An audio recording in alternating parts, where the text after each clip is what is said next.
बहुजन समाज की बारातें सुरक्षित नहीं है तो हम सरकार की सियासत को भी सुरक्षित नहीं रहने देंगे। चेतावनी देते हैं, अगर सरकार ने तुरंत कार्रवाई नहीं की तो पूरे देश में एक बड़ा आंदोलन होगा। चंद्रशेखर आजाद ने एक बार फिर से सीएम योगी आदित्यनाथ को ललकारा है। न केवल ललकारा है बल्कि सीधे तौर पर अल्टीमेटम दे दिया है, क्योंकि एक के बाद एक जिस प्रकार से बहुजन पर हो रहे अत्याचारों की खबर निकलकर सामने आती है, हम सभी लोग भौचक्का हो जाते हैं। लेकिन चंद्रशेखर आजाद अपनी कमर कस लेते हैं और उस ओर निकल चलते हैं।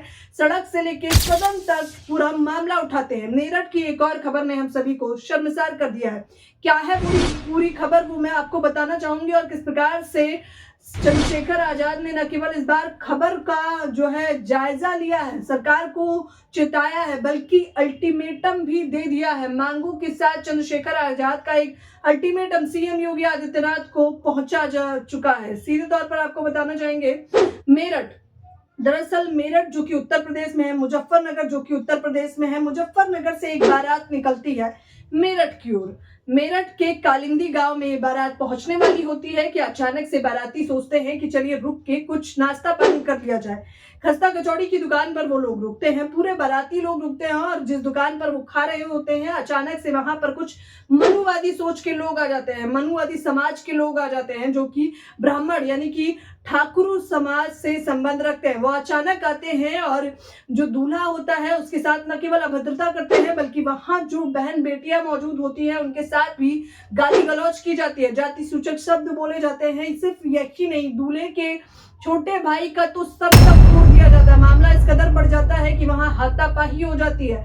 न केवल हाथापाई और बदसलूकी होती है, बल्कि दूल्हे के 2 लाख रुपए, 2 अंगूठियां और ब्रेसलेट तक चोरी करके वो लोग फरार हो जाते हैं। इसके बाद चंद्रशेखर आजाद जो आगाज करते हैं वो तो चौंकाने वाला होता ही है, लेकिन चंद्रशेखर आजाद ने जो अल्टीमेटम सरकार को दिया है वो भी हम आपको बताना चाहेंगे। लेकिन सबसे बड़ी बात यह है कि दूल्हे ने क्या कहा।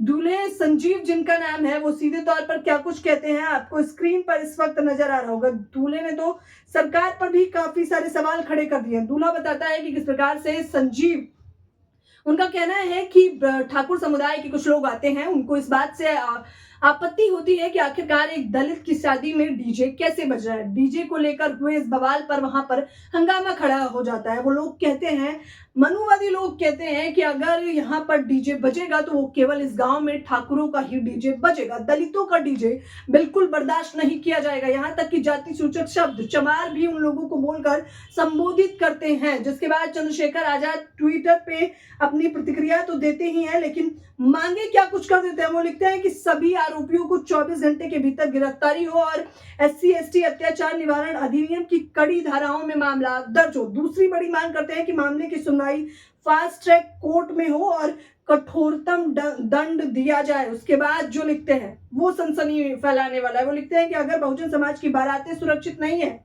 तो हम सरकार की सियासत को भी सुरक्षित नहीं रहने देंगे। चंद्रशेखर आजाद ने सीएम योगी आदित्यनाथ को टैग करते हुए ये अल्टीमेटम दिया है और आप इस खबर से ही अंदाजा लगा सकते हैं कि आज भी समाज में दलितों के अत्याचार, दलितों के हालात किस प्रकार से बेकार होते जा रहे हैं। भले ही पीएम मोदी कितना भी ये कह ले भरे मंच से कि मेरे दलित भाइयों को गोली मत मारो, मुझे मारो, लेकिन ऐसी खबरें सीधे तौर पर बता देती हैं कि समाज में आज भी मनुवादी, रूढ़िवादी सोच के लोग जो दलितों की शादी के, बहुजनों की शादी की खुशियों को मातम में बदल देते हैं, बहन बेटियों का भी सम्मान नहीं करते बल्कि उनके साथ भी अभद्रता करते हैं और मार पिटाई करते हैं। चंद्रशेखर आजाद के इस आगाज का अल्टीमेटम को आप कितना सही मानते हैं, कितना गलत मानते हैं, आप लोग मुझे अपनी राय कमेंट बॉक्स में जरूर बताएं। हिंद समाचार को सब्सक्राइब करना, शेयर करना, लाइक करना बिल्कुल ना